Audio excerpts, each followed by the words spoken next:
Mata tidak bisa melihat, tertutup. Kaki tidak bisa melangkah, lumpuh. Jantung mulai berdetak perlahan. Tapi ada mukjizat, keutamaan yang diberikan Allah, yang diberikan kepada Nabi Muhammad sallallahu alaihi wasallam. Laqinu mautakum, dengarkan ke telinga orang yang hampir sakratul maut itu kalimat la ilaha illallah. Apa maknanya?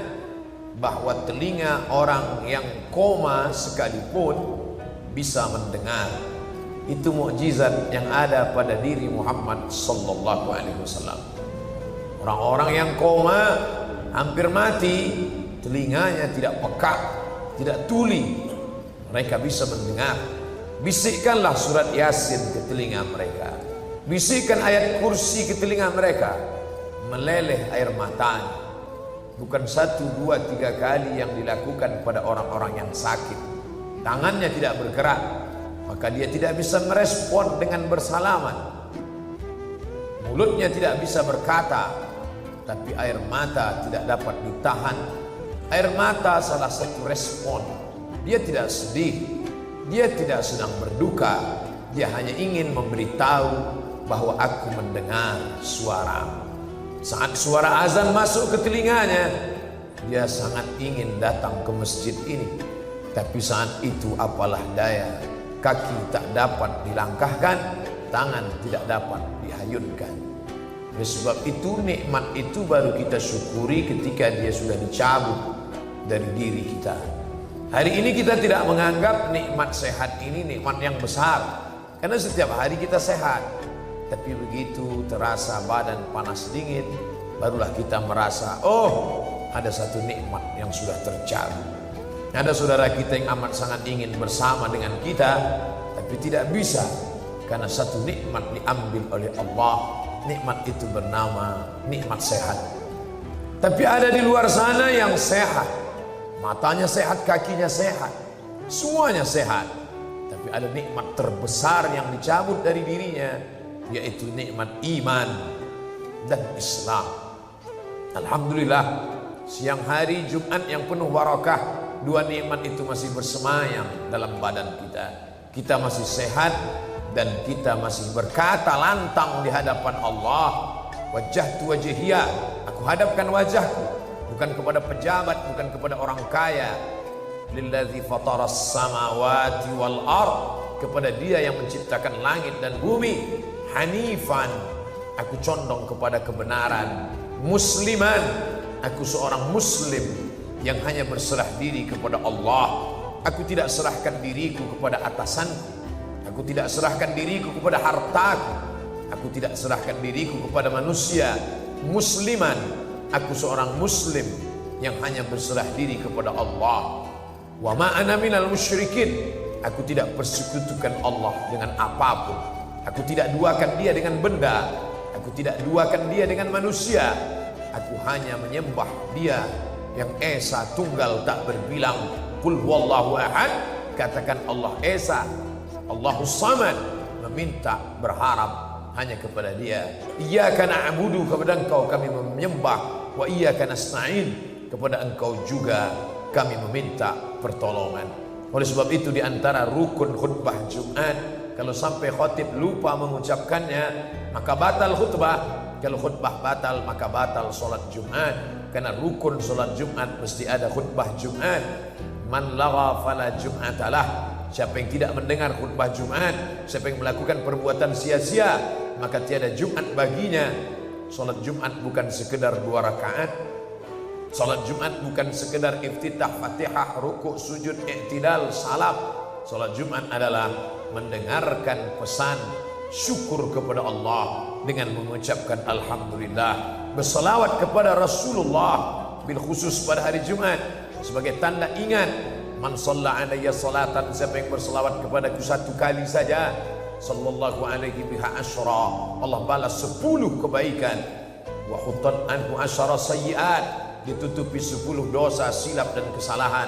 Wa rufi'an lahu asyara darajat, dinaikkan 10 derajat tingkatan kemuliaan di hadapan Allah Subhanahu wa taala. Datang dari Fakfak menuju Jakarta singgah sebentar di kota Sorong. Ini bukan kota tujuan. Ini hanya kota persinggahan saja. Sementara pesawat tiba, maka duduklah sejenak. Begitulah agaknya hidup ini. Ini bukan negeri kita. Ini bukan tujuan utama. Kita datang dari alam roh, selesai dari alam roh, singgah sebentar di alam rahim. 9 bulan 10 hari, sampai masanya kita pindah ke alam dunia. Di alam ini tidak lama. Kata Nabi, umur umatku baina sittina wa sab'in. Ada yang 60, ada yang 70, sedikit sekali yang lebih. Lalu kemudian setelah itu berpindah ke alam berikutnya, disebut dengan alam barzah. Di alam barzah berapa lama? Sementara malaikat meniupkan sangkakala. Ketika ditiupkan, terbelahlah langit, naiklah air laut ke darat, tumpah manusia. Setelah itu kita pun akan bangkit, terjadilah hari kiamat. Setelah itu barulah kita akan menempati akhir dari segalanya. Itulah alam yang kekal abadi. 2 kali diulang dalam Al-Quran, walal akhiratu khairul laka minal ula. Akhirat itu lebih baik daripada dunia. Wal akhiratu khairu wa abqa. Akhirat lebih kekal, lebih baik, lebih abadi. Oleh sebab itu, kalau ada orang yang sampai di airport ini merasa inilah tujuan, dia salah baca tiket, dia salah baca, salah mengerti, salah paham. Ini bukan tujuan utama. Ini hanya tempat persinggahan semata.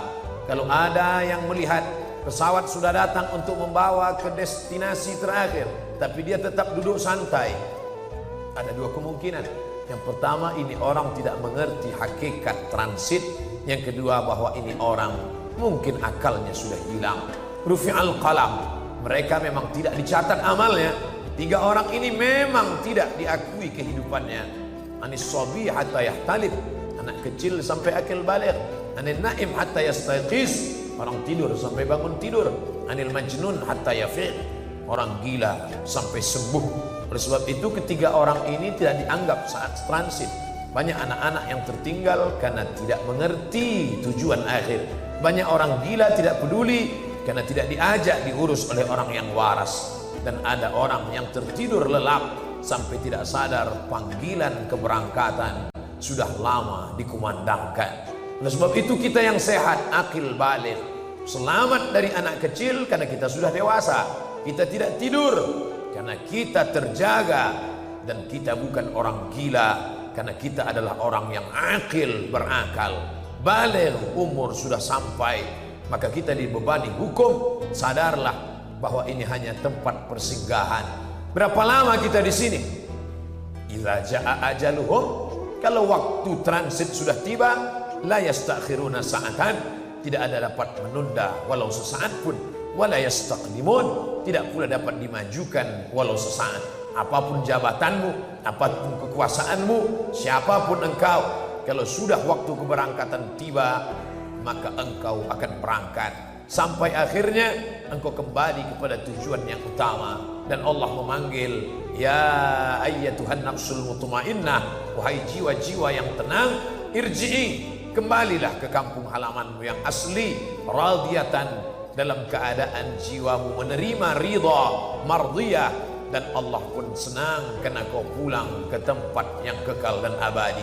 Fadkhuli fi ibadi, masuklah dalam golongan hamba-hambaku yang saleh.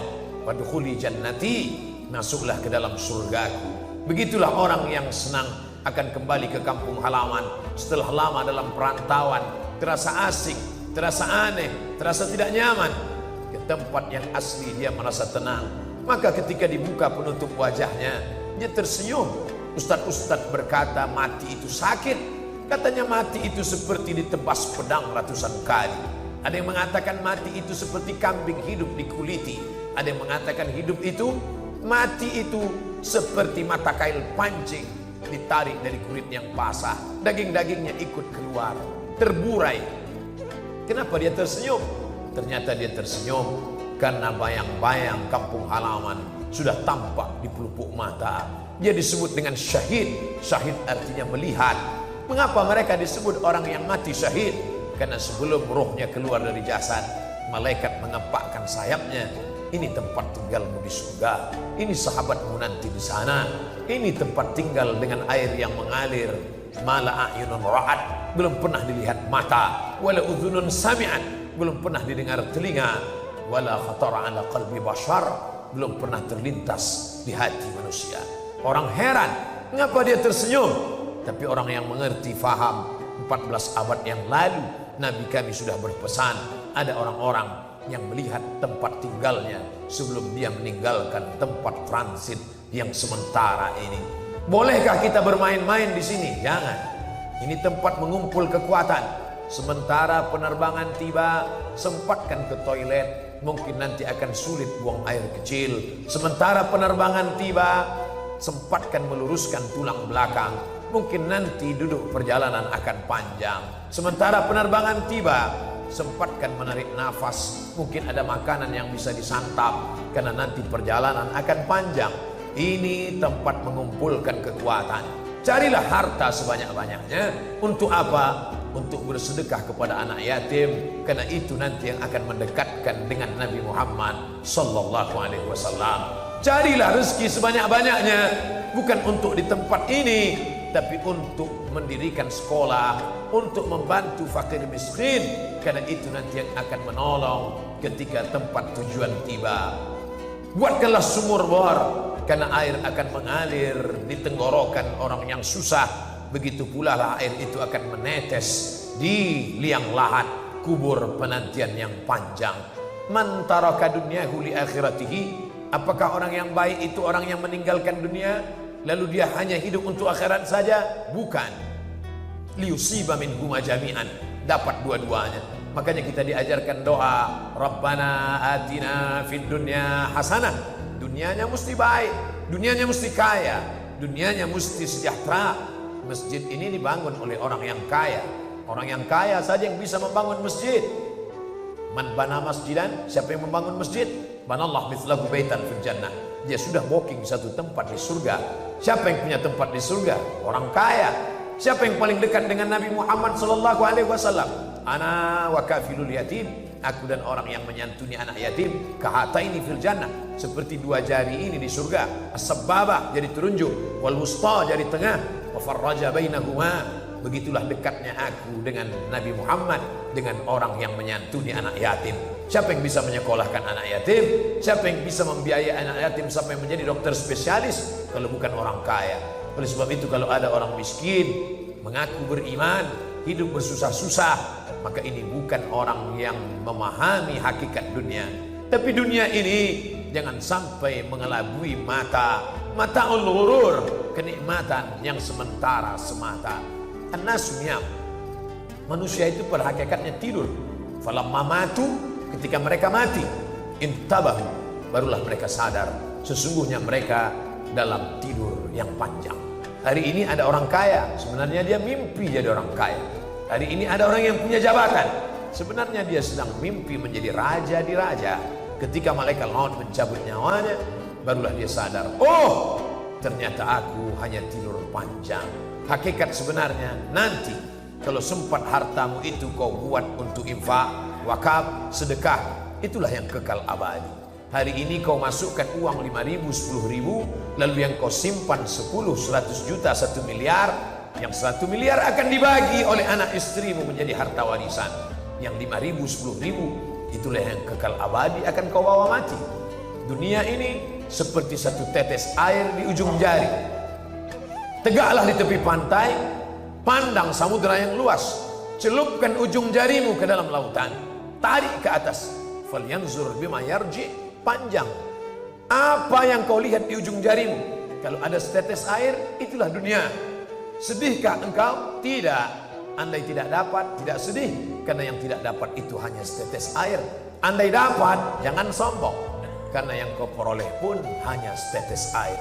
Saudaraku, ketika kau geluti dunia ini dengan semangat, ternyata tidak dapat, jangan sedih, karena ada yang lebih indah daripada dunia. Andai dapat, jangan sombong, karena yang kau dapat itu pun hanya setetes semata, hanya sekedar persiapan di tempat menuju penerbangan tiba. Ish masyikta, hidup sesuka hatimu. Kau mau hidup dengan cara sekuler, kau mau hidup dengan cara liberal, kau hidup dengan cara Fir'aun, kau mau hidup dengan cara Qarun, silakan. Fa innaka mayyit, tapi ingat kau akan mati. dan kau akan masuk ke liang lahat, akan menjadi santapan cacing tanah. Kalau sempat engkau mengusap kepala anak yatim, kalau sempat kakimu melangkah sholat ke masjid, kalau sempat engkau tahajud di tengah malam, beramal ini sempat-sempatkan, karena sampai masanya kesempatan tak lagi tiba. Hidup sesuka hatimu, kau akan menjadi mayat.